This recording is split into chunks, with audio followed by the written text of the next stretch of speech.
Okay, well, I think we might get started, everyone. Hi, I'm Kim Karen. I'll be your facilitator tonight. First off, thank you for being here with us for about an hour tonight.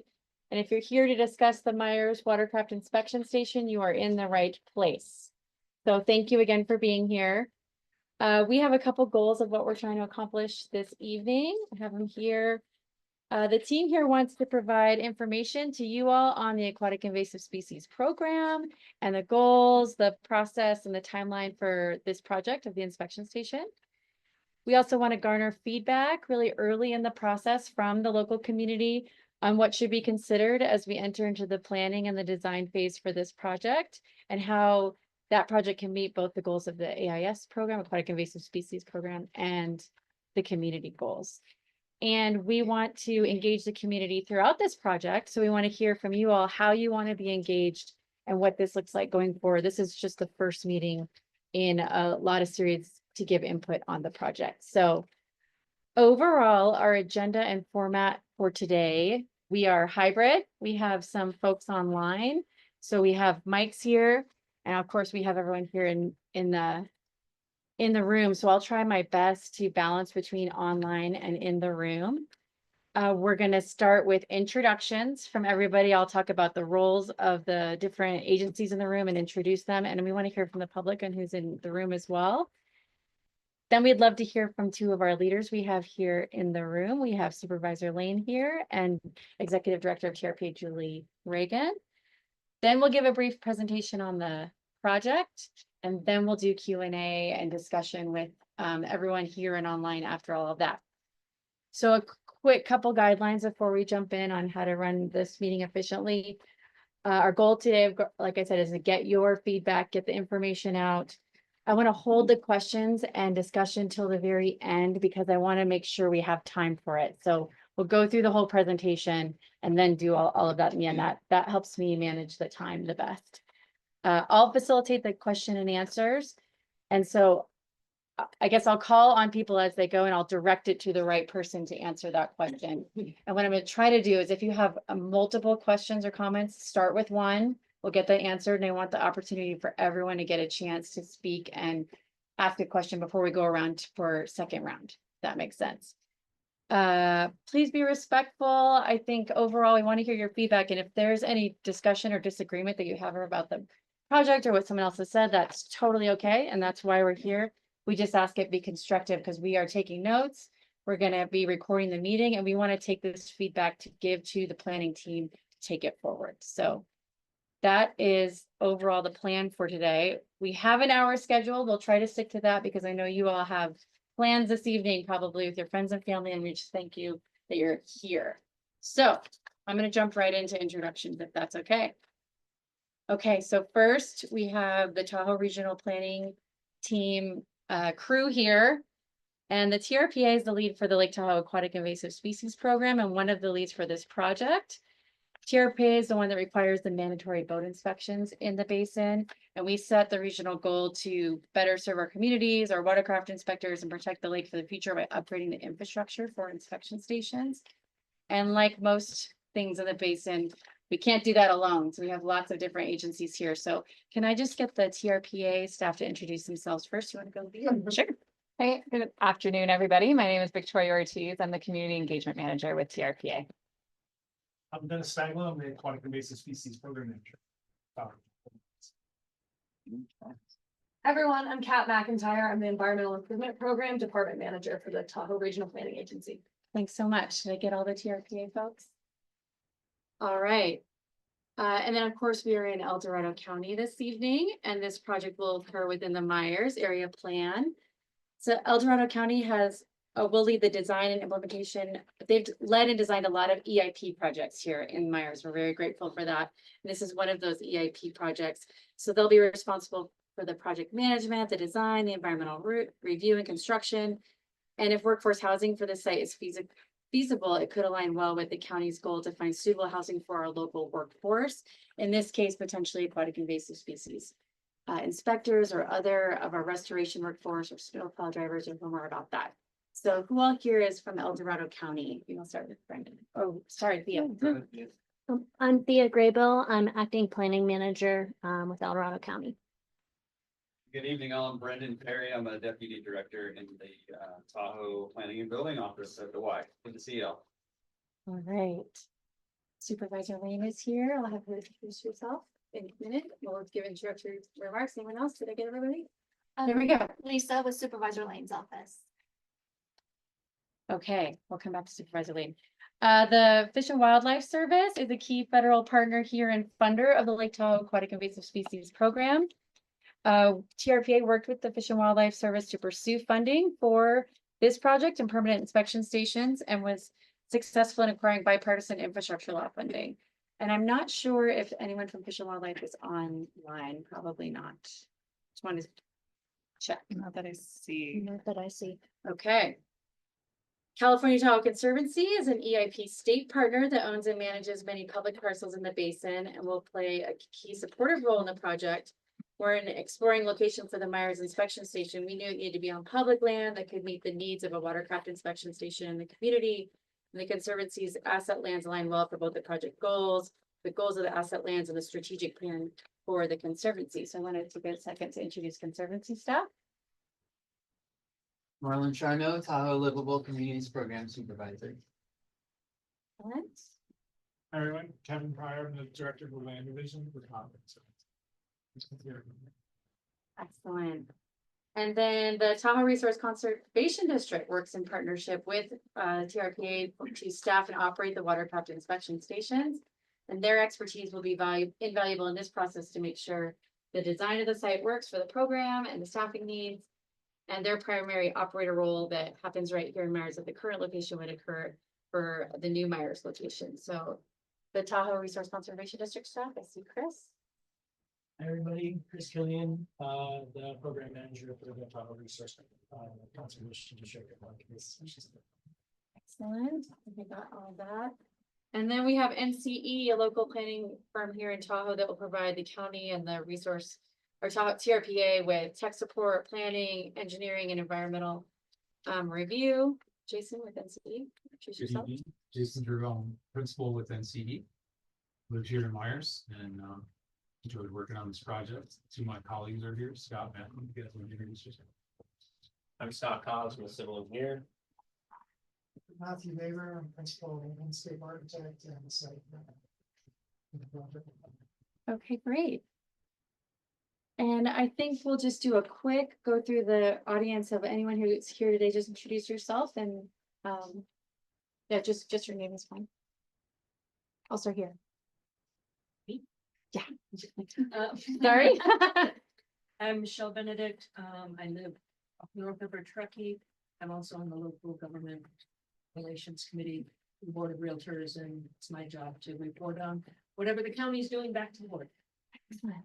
I'm Jill Teeple. I live in Christmas Valley and I'm also on the board of government relations. Awesome. Oh, go ahead. John Dayberry, I'm on the Myers Advisory Council. Great. Jim Kurtzweiler, no introduction. I'm Christina Hawkins for our residents right over here, right where you want to go. For Hawkins. Husband of this lovely lady. I used to live across the street from that. Oh, yeah? Off the Beaver Braid, I know his daughter. Oh, gosh. Yeah. Excellent. That's Long awesome. time. Resident, I'm actually the landlord. of the public inspection station, and I'm just here to see what's going on. Great. Dan Blackwell, I'm at the Cornelian Drive right behind the fire station. Wonderful. Who did I miss? Tiffany's a bad little Quincy Valley resident. Okay, great. And can our online team let us know who's all online? Absolutely. Online, we have Christopher Watts, Dave G, Jen and Mike Miller, Kelly Bergstedt, Lisa Swift, Molly Hurt with the Tahoe Resource Conservation District, and Mike Volmer with the Tahoe Resource Conservation District, Mackenzie Koch, Shannon Freeman, and Thomas Booz from the Tahoe Regional Planning Agency. Fantastic. It's awesome to have such a great turnout. Well, thank you again for all being here. I'm going to turn it over to Supervisor Lane to give us a welcome, and we'll follow Julie after that. The speaker, but you can go wherever you want. Okay, all right, I'm here. I apologize for the one person behind the pillar. Let's go this way. You still can't. Okay, I see. want to make it easy for you. Good evening, and thank you to the engaged residents for coming out. You always make me proud. You always have your eyes on what's going on, and you always have good feedback and opinion to give. And that's what we're here tonight to tap into. There's a lot of important issues going on in the Tahoe Basin right now, but aquatic invasive species so far up the list, it's scary. So what has been happening out here in Meyers at the temporary location, thank you, Mr. Landlord, has been so significant to what our ability to be able to keep out as much as possible, even though we've had some new species introduced into the lake. Imagine what that might look like without having an inspection program going on. So this is so important. I want you just to have an open mind to what is being offered up. Know that it's in its infancy stage. Things can change. I've already heard rumors flying around a little bit, ones that I hadn't heard before. So I was like, wow, I haven't heard that one. Let me check into it. So let's make sure that we're at least all working with the same set of facts, and let's see if we can build the best project possible to help with this program that is super important. So just welcome and thank you. Thank you for being here, and I'll send it back to Ms. Geringer. Thank you, Supervisor Lane. Julie Reagan, the Director at TRP, would like to say a few words before we jump in. Thank you, Kim. Well, good evening, everybody. I'm Julie Reagan, and I'm the Executive Director of TRPA and a beautiful fan of Christmas Valley. My husband and I are celebrating 20 years in our home just down a couple miles down the road. And is it not the most beautiful place on earth right now? Like the aspens are turning gold. It's my favorite time of the year. And it's amazing that all of you took a minute to be with us tonight, because as Supervisor Lane, who's a dear friend for many years, it's a privilege to work with Brooke and her leadership with the county and with the county staff and all our partners. And she said it right, like the invasive species issue is so critical. And I just really want to thank the partnership of the current location and just say how privileged we feel to have had this inspection station going for now, 15 years. We have a national reputation from the work that we've been doing in Tahoe as a leader in this space. And I had the great privilege to testify at the request of our Congressman Kiley here in California, and Congressman Mark Amday in Nevada invited me to testify in Congress for the Lake Tahoe Restoration Act, which also has been supporting this program to really inspire other places, particularly in the Western United States, that are grappling with the invasion of quagga mussels and all manner of species. And I was a part of the discussion in early days when zebra mussels and quagga mussels were in the Great Lakes, and then they first went west. They had always been east of the Mississippi, and in 2007 they showed up in Lake Mead, and it was a disaster. Like people were so afraid of what it would do to the ecosystem here in Tahoe and other water bodies throughout the Western United States. And we have a really big partnership in Tahoe. Senator Feinstein called us Team Tahoe. Everyone sort of looked around like, what are we going to do? And we raised our hand to say, you know what, we're a bi-state agency. We're a compact, interstate compact agency. And with the support of the states, the federal government, and all of the boaters and the community, like we've built like one of the best programs in the country. And so we to date have not discovered quagga mussels. Some people thought it was impossible. Like there was no way that we could keep them out of Lake Tahoe, and we have.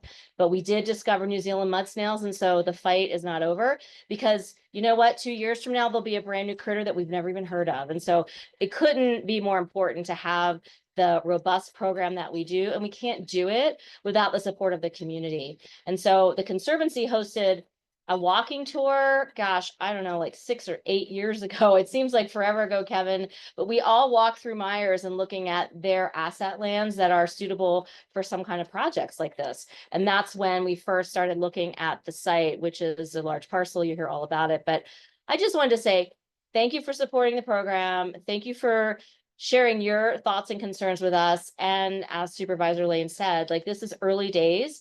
The idea of maybe doing some workforce housing for our inspectors is a concept that has been evolving, but we want to hear from you, and we want to learn from tonight and build that into the project. And luckily, We have the support of our members of Congress, of our state of California, and the whole partnership to bring the funding that will be necessary, because our temporary site has been working so well, but we really want that permanent site because of the future. It's not going to get any easier to combat aquatic invasive species for Lake Tahoe. So just appreciate the chance to say a few words, and nice to see some neighbors and locals in the audience. All right. Thank you so much, Julie.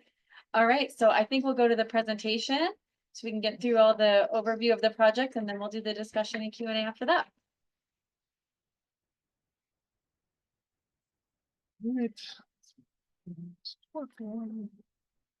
Okay. Thank you, Kim. Thanks everybody for being here again. I'm Dennis Sabaglo. I'm the Aquatic Invasive Species Program Manager, as I mentioned. So I just wanted to kind of give you a little bit of background on what the program is and what we're envisioning for the future. What's an aquatic invasive species? Many of you probably know. We've talked about a few of them already, but they're non-native species that can have great impacts to Lake Tahoe. We have some species already that were introduced before the inspections program started in 2008. Invasives like Asian clams or Eurasian water milfoil. But then since the program started in 2008, we've been very successful at keeping out more devastating species like quagga and zebra mussels and hydrilla, all of which are just less than a day's drive away. So some of those impacts more specific to Lake Tahoe, any invader, new or otherwise, can really threaten Lake Tahoe's famed water clarity, outcompete our native species and interrupt that delicate food web that Tahoe relies on, and degrade recreational opportunities like our beaches or angling, increased algal growth from some of these species that can release nutrients in a concentrated form that really adds to food for algae. And then all of that really impacts our $5 billion recreation-based economy.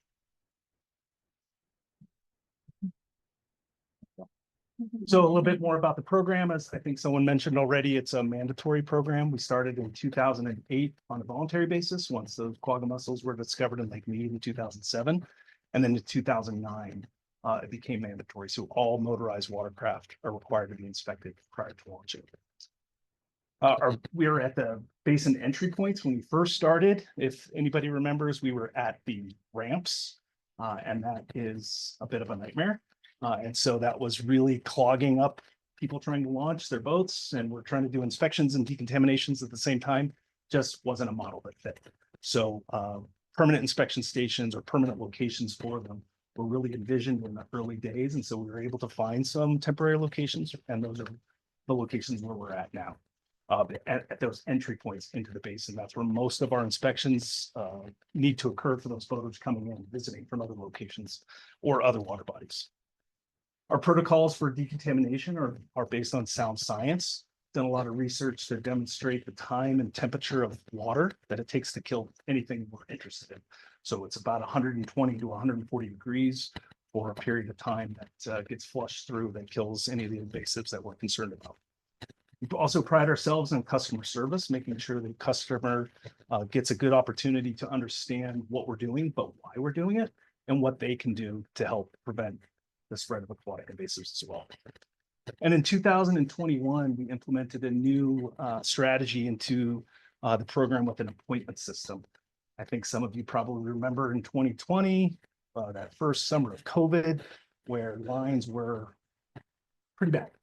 I was out there myself doing inspections, and I was just flabbergasted at the amount of traffic we had. But since that following season, we have not experienced that. So this appointment system still allows the opportunity to come when they need to, or gives them the opportunity to schedule a specific date and time. And that has really proved to be beneficial. Most of our inspections, at least more recently, have been through that appointment system than just showing up on demand.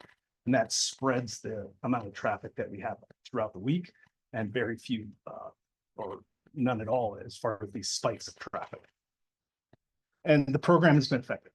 As I mentioned, we've been really successful at keeping out quagga mussels, so that's really something to be proud of for us. And as Julie mentioned, we're a national model. Other people or other programs are mimicking what we do, which really protects all of us. The more water bodies throughout the region of California and Nevada that are protected, the better off Lake Tahoe is as well.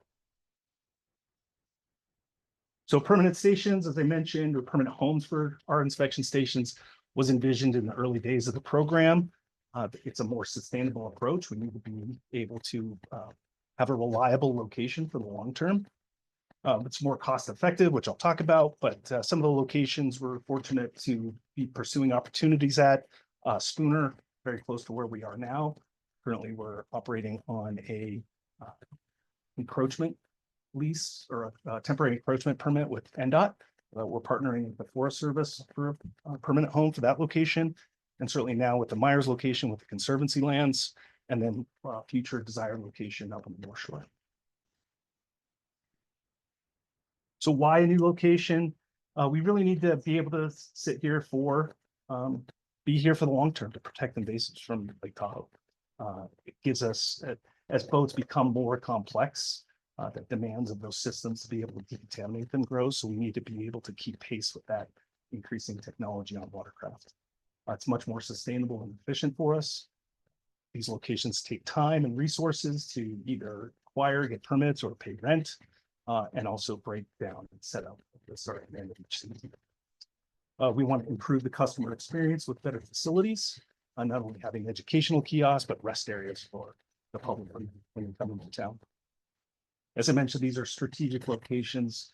What we're looking for is areas that, as I mentioned, at entry points into the basin, and this asset land, particular set of asset lands really checks those boxes. It's safe access in and off the highway. We would maintain that same route off of 50 and 89 onto Pomo Street, but we want to eliminate left turns, make sure you have enough time, and from a speed and time standpoint. Turning radiuses are important to be able to accommodate, but also the ability to queue on site. Right now, most of the boats or all the boats have to queue up on the street. So from a safety perspective, that's not so great. And net would be able to double the amount of traffic we have on the property versus on the street itself. And as it's been mentioned, the need for potential workforce housing. I think we are all pretty aware that housing for the workforce is a challenge. And so this provides an opportunity to allow for housing for workers that are providing essential services such as boat inspections or snowplow drivers, as I mentioned. So a little bit about the asset land program. These lands are a little bit different than the lands that Conservancy has within their portfolio. These are not necessarily lands that are suitable or are meant for sensitive lands protection. They have some other designations that potentially allow them for development or some sort of activity on site. And so there are some staff here that can answer additional questions, but they predominantly are meant to achieve goals and objectives of the Meyers area. And so with that, I think I'll turn it over to Jason. Thank you. Okay, so shifting to talk a bit about the project, Dennis sort of introduced a big part of this is the community outreach. So this workshop is obviously a part of that. Just kind of touching on a few of the things that have already happened and what will happen moving forward. So there's been a lot of activities that have already been implemented. Thea and V already went out and did a number of one-on-one meetings in the neighborhood. There's been a number of email communications that have happened over the last couple of weeks. There were flyers put together about both the project and this workshop that have been distributed. There is a website for this project. There will be a web address at the end of the presentation so that you'll be able to quickly access that. There's been a number of presentations that have happened to a variety of the partner agency boards. There was a press release that went out about both the project and this workshop.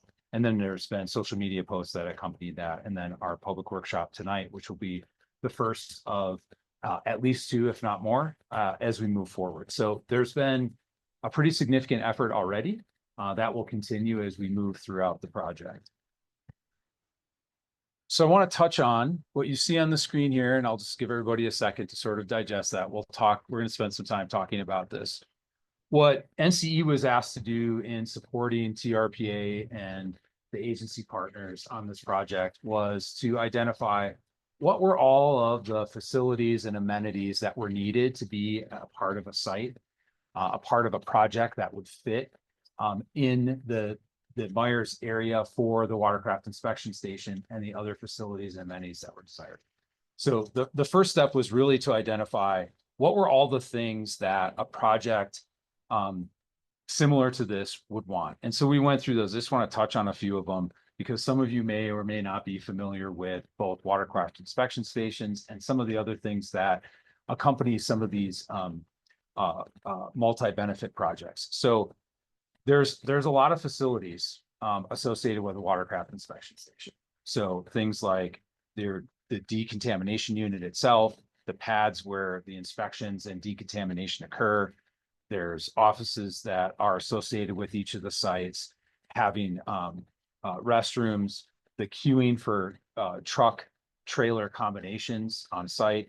We'll talk a bit more about a few of those things in a minute. In addition to that, there is a strong educational component to the AIS program that Dennis can speak about, as well as TRCD. So having an interpretive area, there is a small one at the existing temporary site. Having a really thoughtful and engaging interpretive area was a strong desired amenity of the site. Having public restrooms for the customers of the site, the workers there, as well as those coming to the interpretive area or the rest area. Having the necessary parking, addressing the workforce housing, having green infrastructure to deal with runoff on the site, a transit stop. Obviously, transit's becoming much more important in the South Shore and around the basin, and then trails for people to get in and around the site. So those were the amenities that were identified early on. And the challenge for our team, and Matthew can speak a lot about and answer questions about some of the site planning pieces, if you have them, is it's a bit like playing Tetris for those of you that are familiar with it. Is, hey, given this site, can you fit all of these things on there and meet all of the design and assumptions that are necessary to have those facilities on site? So we went to work, we went through a number of iterations to say, given these 4 parcels, can you fit all of these facilities and amenities on site and have them function? And I think some of the key assumptions that are really important to what you're looking at, and we'll kind of walk through some of these items, is one of the key assumptions was how you would access the site. So one of the things that's really important is you'll notice that Highway 89 fronts one side of these parcels. They're kind of a triangle. And then the Highway 50 fronts the other side. For a number of reasons, accessing these parcels directly from the highway is highly undesirable. Number one is Caltrans is unlikely to permit any egress or ingress because you're so close to the intersection of Highway 50 and 89. The other piece is the safety factor, because you have people on Highway 50. For those of you that live here, you know how fast people come down into that intersection. Same thing on 89. So from a safety and a traffic congestion and dealing with Caltrans, it's highly undesirable to access this site from the highway directly. That was one key assumption. Another key assumption is, for those of you that have seen any of the watercraft inspection stations, if you have a boat yourself, you know how long a truck trailer combination can be. So we used a typical 50-foot truck trailer combination.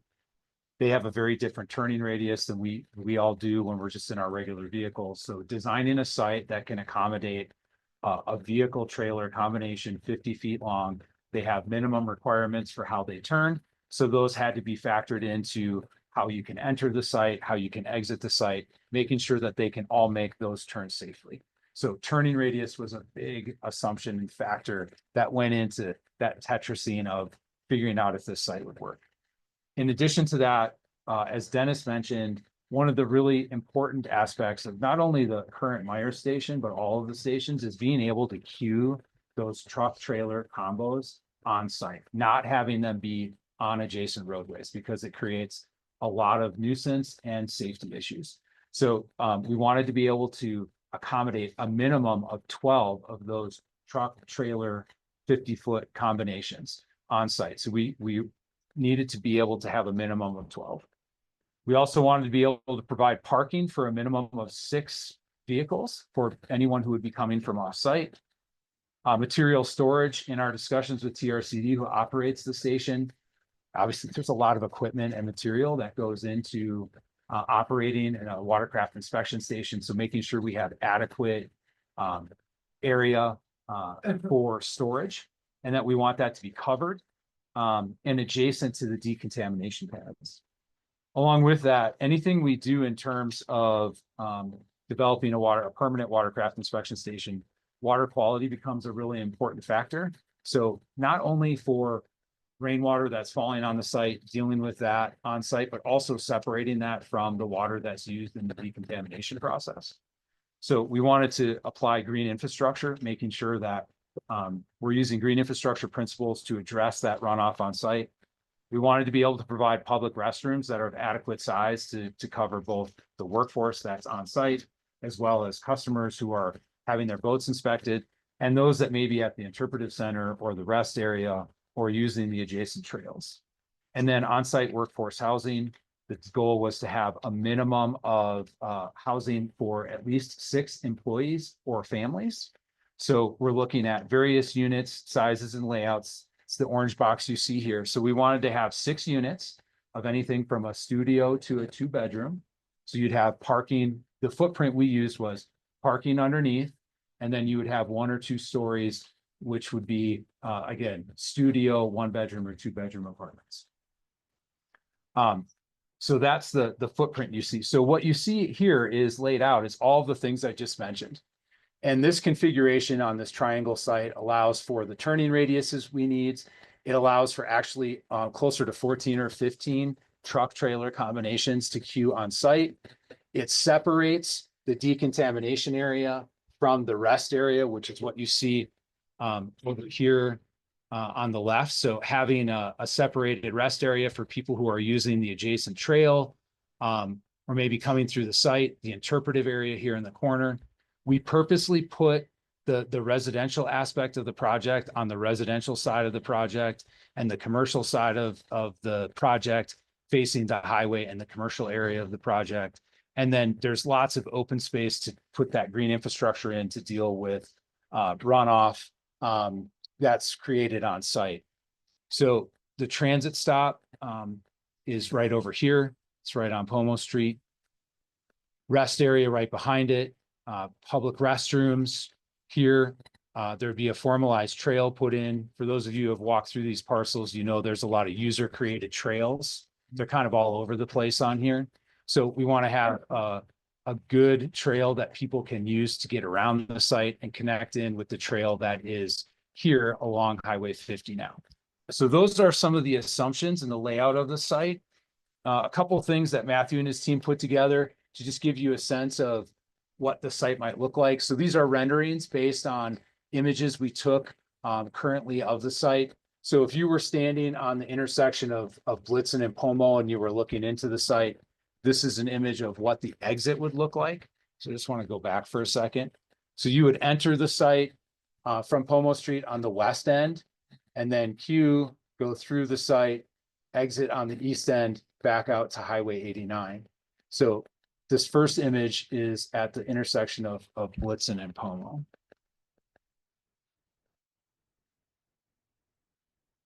This one is at the west entrance. So Seguru and Pomo looking into the site gives you a sense of what it would look like to be standing at that location looking into the site. If you're on Pomo Street looking west, this is where the workforce housing would be. You can see the arrow on the bottom. That's the direction that you're facing. So you're standing on Pomo facing west. So what does the proposed project timeline look like?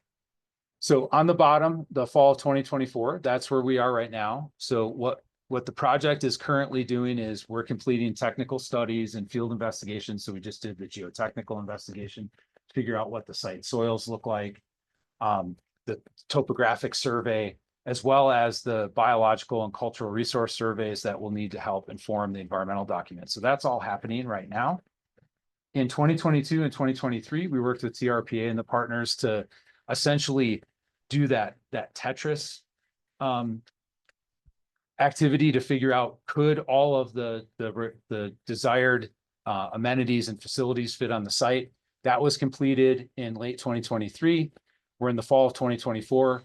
Over the winter, now that we have all the field investigations and technical studies done, we would engage in preliminary design. So we could take that schematic drawing you see and start to actually put it on the ground, figure out what works, how we deal with utilities on site. As you know, those of you who have been on site, there's overhead utilities that need to be addressed. So that would happen in the winter. In the spring of 2025 is when the environmental document would be put together and released, and there would be a public process for the environmental document. So there's public outreach associated with that. Once that's complete, then we would finalize the preliminary design and the environmental document and have our final public engagement in the summer of 2025. At that point, if there's a viable project, then it would move into final design and permitting and on to implementation later. So that's kind of the timeline. Dennis, anything I missed on that?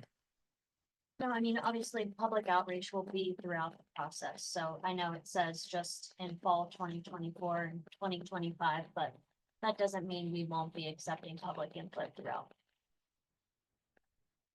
It's all yours, Kim. Thank you so much for the presentation to all of you. So I'm gonna do my best on facilitating a discussion. I might try to queue us up in groups of 3 just to keep us organized. Who would like to, who wants to do a question or comment? Maybe show hands. 1, 2, 3, want to start these 3 right here? Kenny, you want to start? Sure. Since the watercraft inspection program began in 2008, we've had over 113,000 inspections. And right now you're saying that we're doing about 2,000 a year here at the temporary one. And out of those 2,000 that you're doing, 60% of the boats and trailers arriving to the inspection station are clean and do not need to be fully vetted. So you're only doing 16% of all the boat inspections coming into the basin. So is there really a need for a project this large when you already have a permanent station? Because of those, when you set up and break down, the only thing that I could see, and correct me if I'm wrong, is that you take away the porta potty and you put away the hoses. All those tanks have been made permanent. So they are there already. And with appointments, do you really need space to park 6 people when you're only doing 16% of the boat inspections? Okay, so there's a couple of questions in there for the AIS program. Yes. Dennis, you want to start? Yeah, as far You as. guys mind repeating the question Oh. for those online? It was hard for them to hear. The mic is The on mic's right podium. over here on the podium. You can put it on the table. Just maybe like repeat the high level questions if you don't mind. Well, first I wanted to address the number of inspections. It's about, well, where's Chris? 2,300, 2,500 a season at Meyers. These days, it has been higher in the past. We've done more than 3,000 audit miles. But we don't know that boats are coming clean, drain and dry, so the 16%, like, we need to inspect every single watercraft. So that's the verification that happens to understand that some of these boats don't need a decontamination. So. Okay, the 2,000 that I got was from your press release on the boats. And the 60% of the boats and trailers arriving, I got from your. Right, but we only know that once the inspection is done, as far as how many are coming clean, drain and dry. We don't know that until we do the inspection. So every single boat before it launches is getting an inspection prior to launch. Chris, you want to add one more point on that? Yeah, even once we find that some boats are clean, drain and dry, which is fantastic, so we're looking for. But some of them still require decontamination because they're coming from high risk habitats. So they've done what they can to limit much stricter risk contamination. Can you repeat that? People can't hear Chris at all. So some boats, even though a boat may come clean, drain and dry, they may come from a lake meet. And these inspections and decontaminations, nothing's perfect. There's no such thing as zero risk. So we're doing everything we can to reduce that risk to Lake Tahoe by doing a decontamination on some of those boats that come from a high risk water body, like a Lake Mead or a Lake Havasu or what have you, which we get dozens and dozens of boats with mussels on them every year, but also hundreds of watercraft every year from those locations. Okay, so Kenny, thanks for being patient because I know you have a couple questions there. And I'm gonna try to repeat it into the microphone as we get them. That's what we're gonna do. So I'm gonna hold some of your others for a second. Would you like to go next? It's more just like a statement. So this whole entire area is residential, not commercial. And where we are putting this facility and everything, we have a lot of kids in the neighborhood. We have a lot of dogs in the neighborhood. I walk my dog down the street every single day. I don't really want to look at this out my front windows. And I mean, it's just really upsetting that we're putting this in a residential area. I don't want boat traffic. I mean, and I own a boat my whole entire life. I'm a long-term local, and everybody here in the county I've lived in Christmas Valley, I've lived out here in Myers. Would you guys want to look at this, like, out of your house and in your properties? Like, I'm just really frustrated with this whole situation. Well, we appreciate you being here and giving that feedback. Absolutely. Like, thank you. Does anyone want to talk about any of the location of the From a Mhm. strategic standpoint, it really helps us from, maintain familiarity with the area, but those entry points into the basin are pretty critical. Some of those safety aspects, not only for traffic, but for the public and inspectors, having a location where there's not any queuing on the street itself. It's all within the property. As far as the land use, that's outside my wheelhouse. So maybe I could punt that to someone else that's more in tune with the land use aspects. Yeah, I can hit Oh, go that ahead. quickly. Yeah, Mhm. so I'm Brendan with El Dorado County. Thank you for your comment. So it is in a residential neighborhood, absolutely. The parcels there are zoned for recreational uses. And they're at the intersection of two major highways, Highway 89 and Highway 50. They're in the Myers area plan, which is a plan that's been adopted for this community by the El Dorado County Board of Supervisors. This is my fancy cover. It's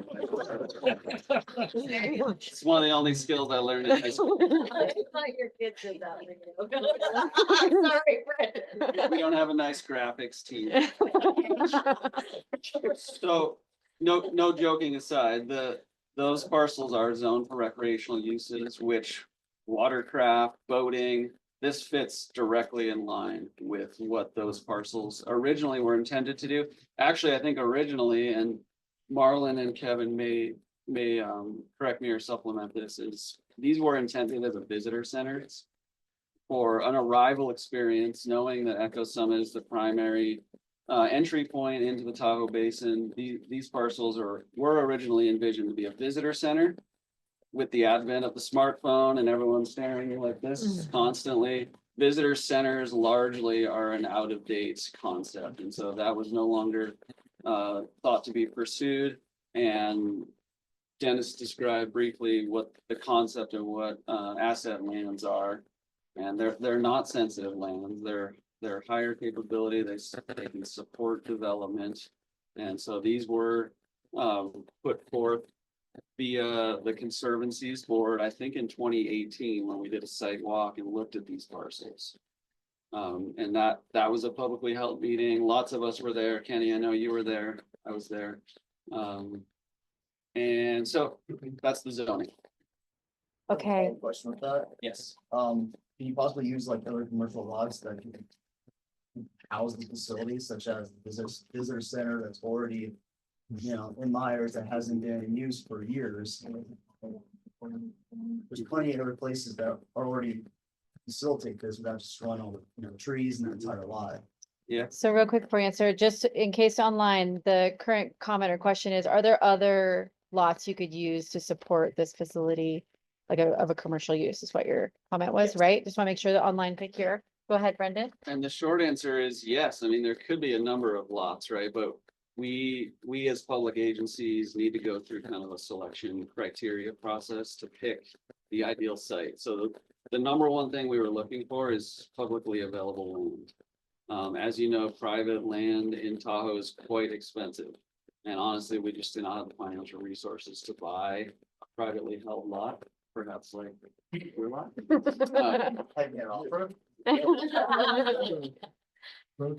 Never been an So- offer, so I mean, who knows, what the price can be. And maybe, yeah, I would like others to Say chime in one on that, around but and buying a bunch of land, you just right here. Right, and so we should talk more about that. We can put, I've noted it down, like, do we want to explore other private options? I've put that down. Yeah, it just seems This- like crazy. You're adding so much more to just this facility itself. The living quarters and like the rest area, like you don't need all that for the boat inspection. Yeah, we're looking at a larger scale project. This is the way a lot of projects are delivered in Tahoe where they meet multiple benefits. So if we have an opportunity to go in and build something, we want to get the highest and best use that we can with the dollars that we have. And so Or the provide, you don't have, saying earlier.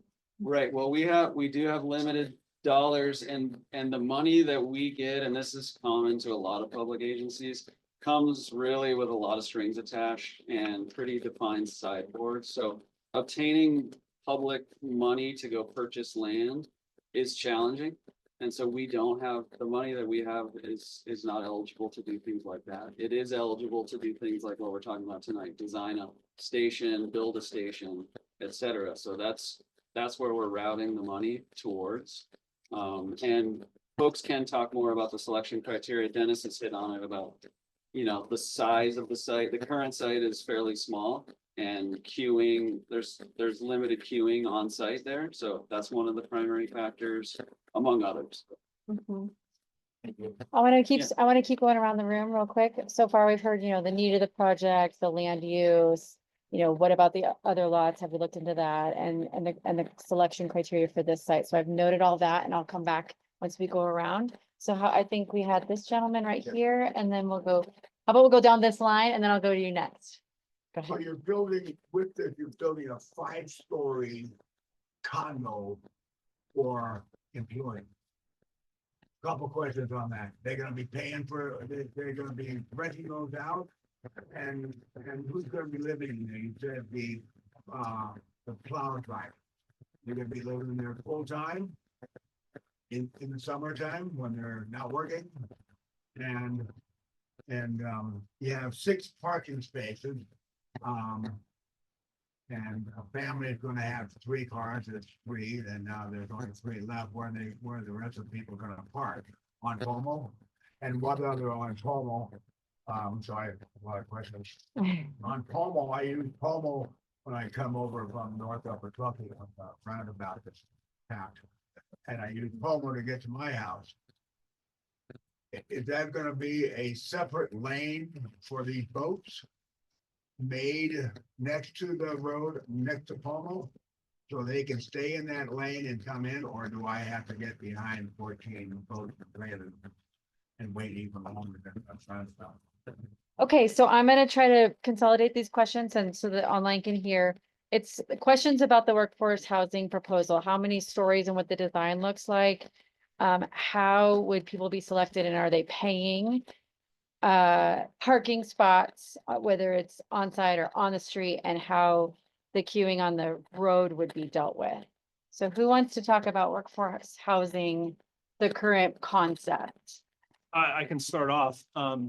You know, as Jason mentioned, we're looking at about 4 to 6 units with a maximum with 2 stories. That would include underground parking. So 5 stories is not something even being considered. You just said like 2 or 3 earlier. I- 2, 2.5 with underground parking.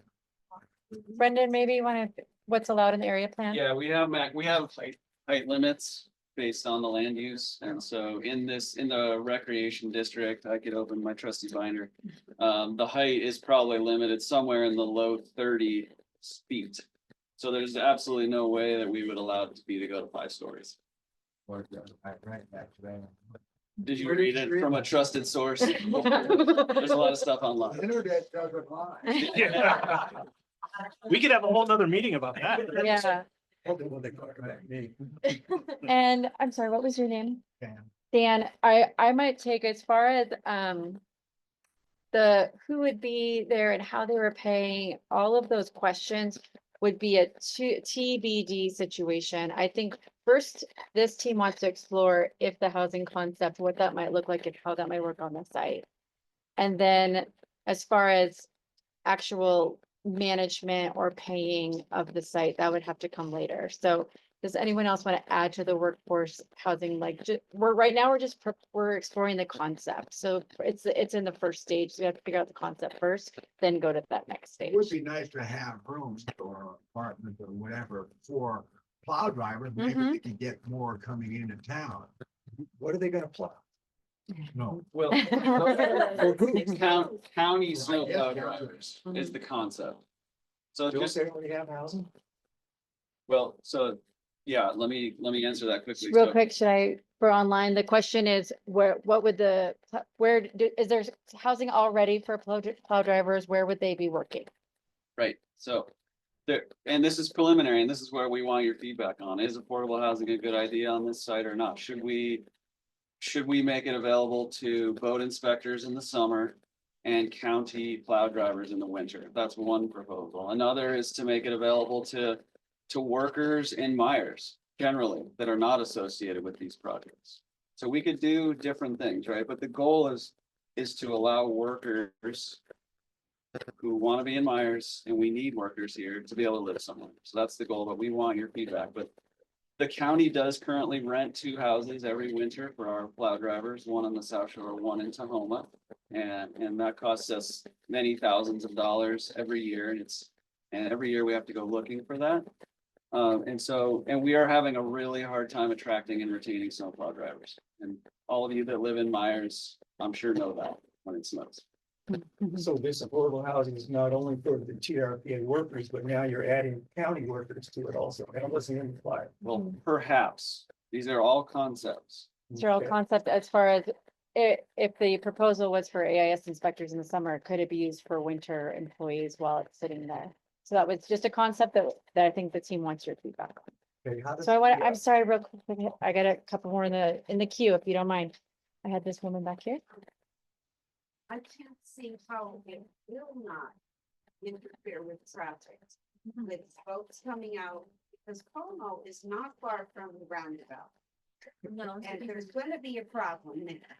There's no doubt about it. And then my other remark is, no transit station belongs on this quiet street. There's 2 homes on Como, I believe. This is a very quiet residential street. I don't care how convenient it is for employees or anybody else. The transit station doesn't belong on the residential street. I think we can note that comment down as far as things to consider for the design. Thank you.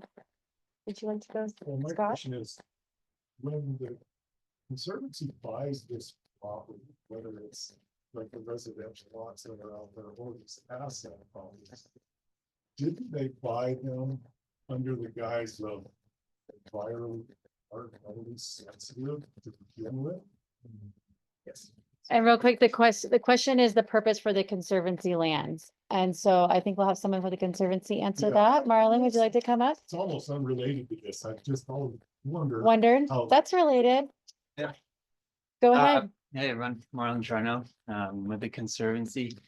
And it depends where the funding comes from, and there's different ways or reasons why we purchased certain parcels. They were never purchased necessarily for asset land, to create asset lands. It was, some were purchased in bulk acquisitions. So under Lake Tahoe Bond Acquisition Act. And we were able to purchase a lot of sensitive lands that included some non-sensitive lands in town centers. And so the way in which we got to asset lands is through identifying these asset lands in Meyers and other area for development purposes that align with the area plans. And so, yeah, these aren't sensitive lands. They were also, this one was purchased as was noted earlier for a interagency visitor center through the Rec and Access program. And so that one was clearly identified back then to be used for that. And that's why it remains today as an asset land, because that's when that's why it was purchased. Right, because just go further, like old movie, the drive-in movie theater. It seemed to me that I read on the paper that it was bought because it was on that bad.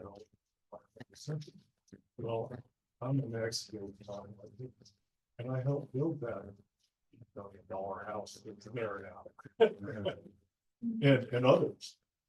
Right. So, I mean, wasn't the original pitch, we're saving the environment, and that's why we're buying this? Yes. Well, for that one's, I think, a little bit more complicated. I started working 5 months ago, so I have Kevin. Yeah. Kevin. Thanks, John. Great, Kevin Pryor, Director of Lands, from the Power Consortium. Great question. So, yeah, so the parcel that you're speaking about was a parcel that we did purchase. It was actually through a city land exchange, actually, that we acquired that property. And that property, when we did sell it, we did do a conservation easement on the back half of that parcel. And that was one of the first parcels that we sold. We have since revised the program drastically from that, and we do not pursue those sales of parcels like that, especially in those areas. And so we did scale it back, but that parcel and the parcel up by yeah, Sherman. The That was 15 other- acres, the it other has a one. $15 million house. Yeah, and both That those, did that one too. that's Yeah. right. And so both those parcels, in addition to selling them, they both have conservation easements across the majority or all of the sensitive parts of the property. So we do hold conservation easements on those properties to this day. Thank you very much, Kevin. And if there's more questions, I'm sure we can ask after, of just the general on the program. So I think we had this gentleman back here. Yeah. Just Pomo is a quiet road and throwing all that traffic on the Pomo. I think that's a non-starter with me. I live on places. Why can't they figure out with Caltrans to, go into this property off of it? Even though Caltrans, you can't even walk across the street anymore. Yeah, thank you for the comment and question. Just about the traffic concerns in the neighborhood, understandable. I don't know if anyone wants to talk about the ingress egress from Caltrans, the direction that they've given the planning team. Brendan, Jason? Well, the initial discussion we had with Caltrans is you're not putting in egress or ingress within the distance of that intersection and where these parcels are. It's just the distance doesn't work for them. So that's the initial feedback they provided to us. You've since had a conversation with them about the right of way. I did We looked into potentially trying to, as you know, it's a very large right of way right there. Yeah. So could we get that and provide that to be a, Supposedly there won't be cars backed up onto the highway. but looking at that is, could we acquire some of that right of way from them? Because it's so large. You had a conversation with them about. Yeah, the vehicle speeds coming down Highway 50 didn't allow, Caltrans does not like the vehicle speeds coming down Highway 50 with a boat behind you and then trying to make a right-hand turn into this site. So they want to use the inherent slowdown nature of a right-of-way, of a roundabout design. And the way that you enter that roundabout with some movements like this just causes you to slow down. And so roundabouts are inherently safe. And they allow for a nice turning motion to get into these sites. So that's one thing. And then I did talk to John Valentine, who's the right-of-way manager for this district, about potentially, you can see on the site design how it's so far set back from the highways, right? Because the right-of-way is abnormally large in Meyers due to the historic thought that there would be a major highway system, and I mean major highway system coming through this corridor, like an 8-lane highway kind of a concept back in the 50s, I think, which is never going to happen. Thanks goodness for TRPA, right? But we still have this legacy of, I think, a 280-foot wide right of way on Highway 50. I asked Mr. Valentine if he'd be willing to relinquish a portion of that for this project. And he gave me a litany of reasons on why they would not be willing to do that. And I can provide more detail on that if it's needed. Thank you very much. We got your feedback too on the traffic. I think it's good to hear from the Caltrans feedback we've gotten so far. How about anyone else on this side of the room? Sure. Go ahead. I was at the CTC on Friday looking at plot maps. And a big box that we've been looking for 2 years that pertains to the history of the Meyers Visitor Center and these parcels. And so it was stated earlier that that's why these parcels were bought. It wasn't environmentally sensitive. It was all about interpretation. Okay, sorry. It was all about interpretive centers. Mhm. So, since I'm on the Meyers Advisory Council, I've been working on trying to get the visitor center reopened with the Washoe Tribe.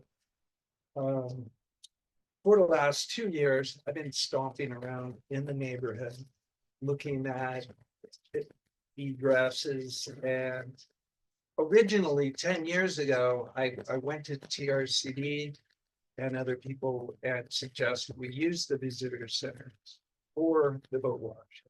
And they chose not to, but now I get why, because you need to queue up so many people. So I guess my question on this is, how are you gonna keep people that know where the boat wash station is from turning in at Como, just past the bridge, and coming down Como, and not just taking this slow down path through the roundabout? And then what happens when you get more than max capacity for the inside? Like, you're gonna have people coming from now 2 directions. And people at home are gonna be encouraged to vote, so. Thank you very much. Like what type of signage, and how you gonna get that? Thank you very much. And for the folks online, there was just questions about wayfinding and queuing and how that all gets factored into the project. Right. And Jason, I don't know if we just want to take that feedback and you're thinking about as you move forward with maybe the traffic analysis or anything you want to say about it for now. Well, there's a couple things in there. So John, it's a public road, so you can't stop people you can't say you can't enter here, as you know. I mean, so people could do that. Yeah. I think the idea is that most people will follow the signage. So we want to put signage that makes it very clear. Head to the Highway 8950 intersection, take a right. The idea is getting people to make as many right-hand turns and minimize the left-hand turns. Because that's the really dangerous part, is when you get, you want to minimize the amount of times people have to cross traffic and make that left-hand turn. So you can't stop them from coming that way, but we want to sign it so that people are encouraged to come through the intersection, make the right-hand turn and the right-hand turn. With the scheduling system, and Dennis can speak more to it. The idea is the reason we wanted the minimum of 12 is most of the time, except in the rare occasions when you get these really busy weekends, you'll be able to house most of the truck trailer combos on site. That's why that minimum of 12 was given to us as, hey, you got to try and fit at least 12 on this site so that you really minimize when that can happen. You get those 4th of July weekends. I mean, it's traffic jam everywhere, and I don't think that there's much you can do about those situations. Just from the history point of view with the appointment system, we have not had that queuing issue at all. Nice. The current setup on Keytack Street has the ability to queue up 5 to 7, depending on the length of the boat, around the circle on the street. This would more than double that. And we have not experienced any full capacity around the Keytack Street currently since the appointment system has been in place. So to be able to double the capacity on site, we don't envision any queuing or buildup of traffic on Como Street or elsewhere. But we would have to address that certainly and have backup plans if that were ever to occur. Cool, that sounds good. I will need your help to get rid of some signs so we can put up more signs on Highway 50. Part of the Myers and beautification plan, we're trying to get rid of signs to like 80 signs. Okay, so that's good feedback for the planning team, signage and making sure we got coordinated signage. We're currently working on Yeah. public art for the center of the roundabout and around that area. Nice. So we'd love to work with you guys on public art in that area, probably fish related. Okay, so public art and signage, good things for as far as something for the design team to think about. So I know we are over a little bit. We're at 6:37 probably right now. How many more people in the room here want to add? I know, okay, so before I come back to you all, I'm gonna check to see if anyone's online. And then we also if some people want to stay after and ask more questions, we probably could do that and let some of the others go if they've got to get to dinner or whatnot, if that's okay with you all. So let me check online really quick first. Is there any questions online? No questions online. Okay, well, that would be Maybe easy. just a quick question. Do we have any time constraints for the room? Okay. Yeah, we can stay. Okay, well, are you all okay with going maybe another 10 or 15 minutes? Is everyone okay with that? Yes. Okay, fantastic. How Okay, much you guys gonna spend on this? the budget. The budget probably isn't all figured out before the design's complete, but go ahead. Ballpark. Ballpark. We have about, yeah, the budget would come out more with the next round of design. What we're seeking now is 30-ish% design plans, maybe a little bit more. That's kind of a typical first step, design plans. Sorry if I'm not speaking loud enough.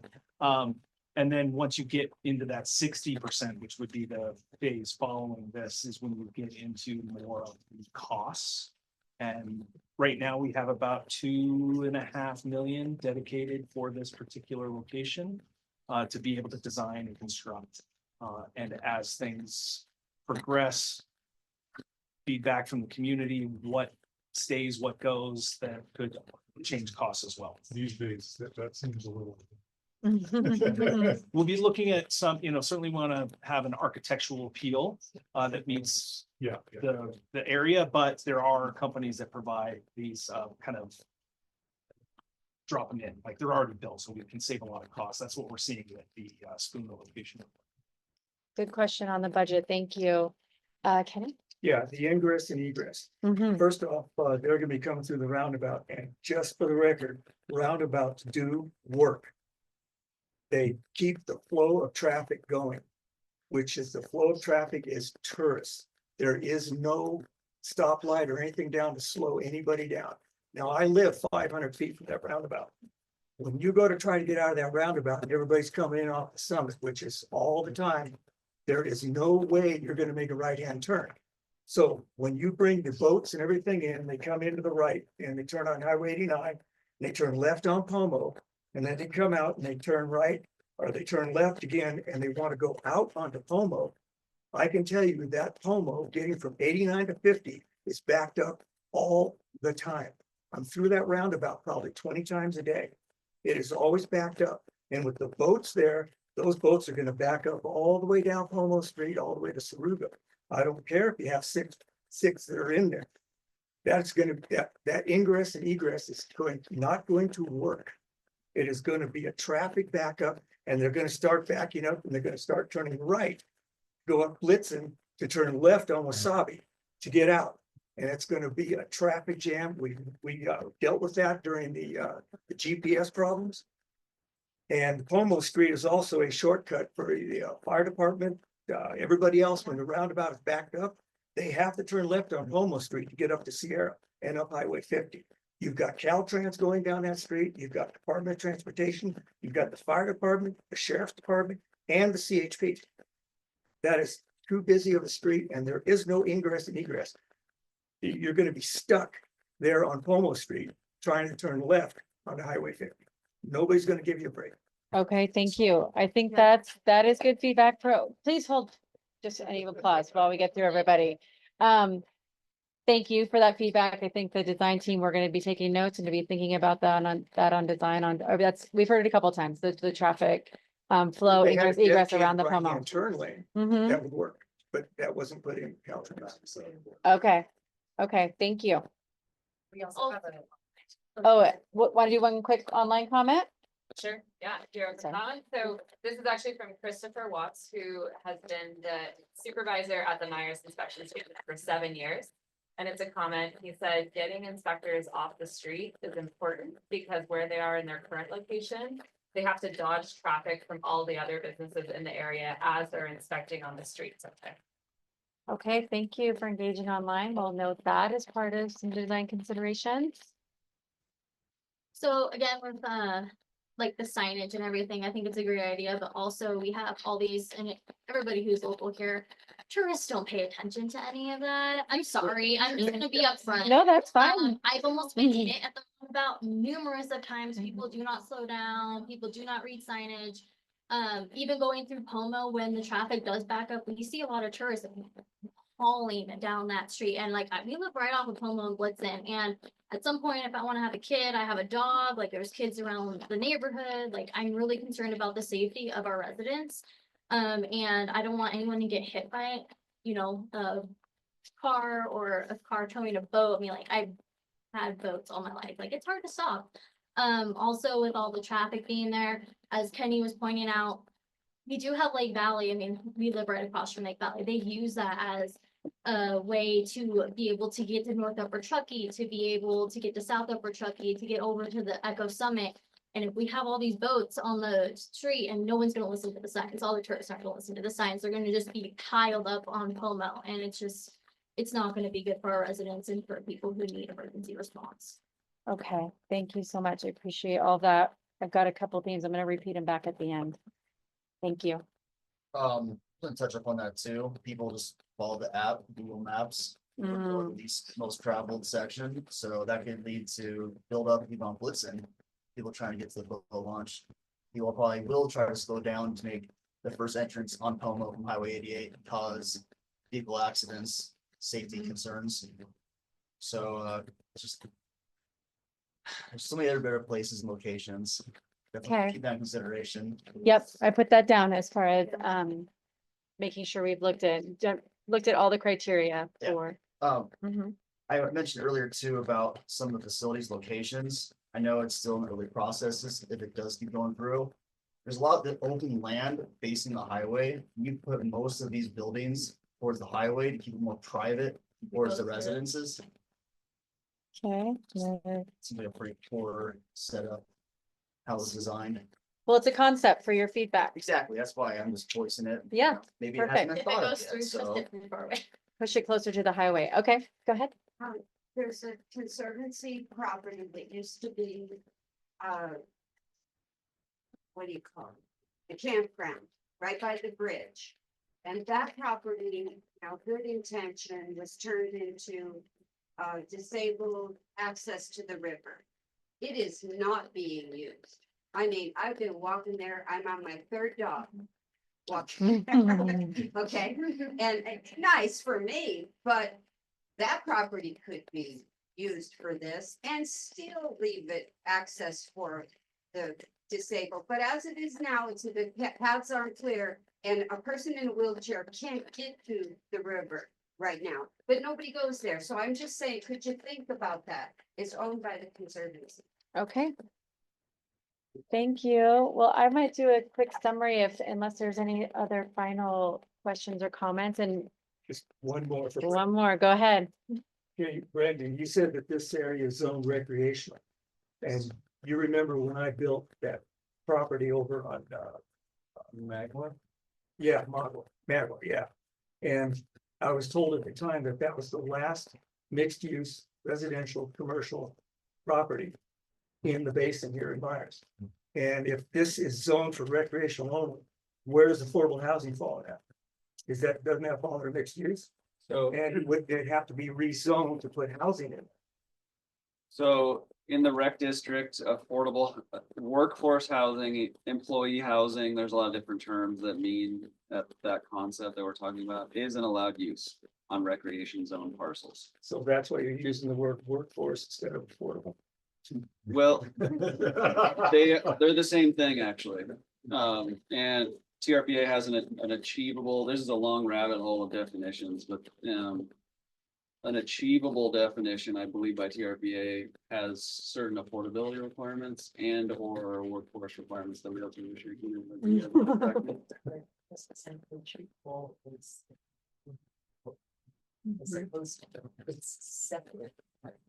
Okay. I get lost in the definitions. Right, Jill, good job. Yeah, Good job. Thank you, Jill. The concept though is that employee housing isn't allowed use on recreation zones. And I can show you the table. I'm sorry, it could work it'll work its way. All right. Thank you all. This has been a really great conversation and I appreciate all of you being here tonight. We heard a lot of things as far as, what's the overall need for the station here? Does the residential or the land use, the recreation land use, there's questions about that and if that jives with the current design. Have we fully exhausted or explored the other possibilities as far as lots? As far as private land and what meets the criteria? The design of the site itself, as you were talking about, where those buildings are located and if they're strategically placed in the right way. Of course, questions about the workforce housing and a lot of the details when if the concept does prove viable as part of the design, how does that work?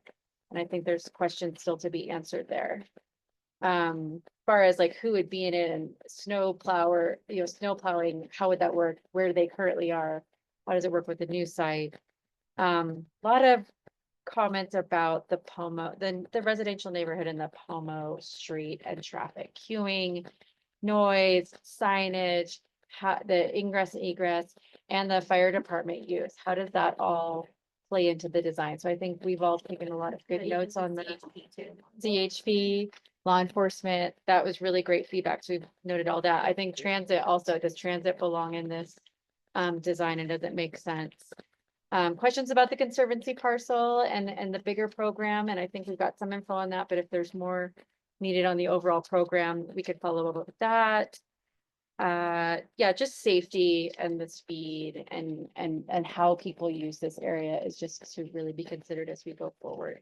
So like I said at the beginning, I have double, triple note takers in this room around here, and we recorded it so that we can get all of this into the concept of design and planning as we go forward. So we really appreciate the feedback that you all have given here. If anyone else want to offer any closing remarks? My business cards are up there, so my email address is on it. Please feel free to contact me. Maybe just one thing, Kim, I just want to thank everybody. I want to thank the county and the county staff and all of our partners that are here, because when we first wrote the Lake Tahoe Restoration Act of 2016, we started writing it in 2010. It didn't get passed until 2016. And in the bill, it's noted the desire to have the permanent inspection stations, but we haven't been able to get any, traction around this. So I really just want to thank the county and the community for, just giving us your feedback and thoughts. And we will take it seriously. And I even would love to maybe like go out on site, so we can walk and talk another time if we have a future follow-up, because these are all really important considerations. So just want to say thanks. Thank you. We'll visit. And thank you for handling our online audience on there. Is there anyone else online that has anything? That's great. Thank you to the online folks as well for joining us. Yeah, appreciate you all supporting the hybrid format and that was a really great discussion. So really appreciate it. Thank you all. Thanks. How big is it? Thank you, Kenny. I know you had a bunch of questions and if you have more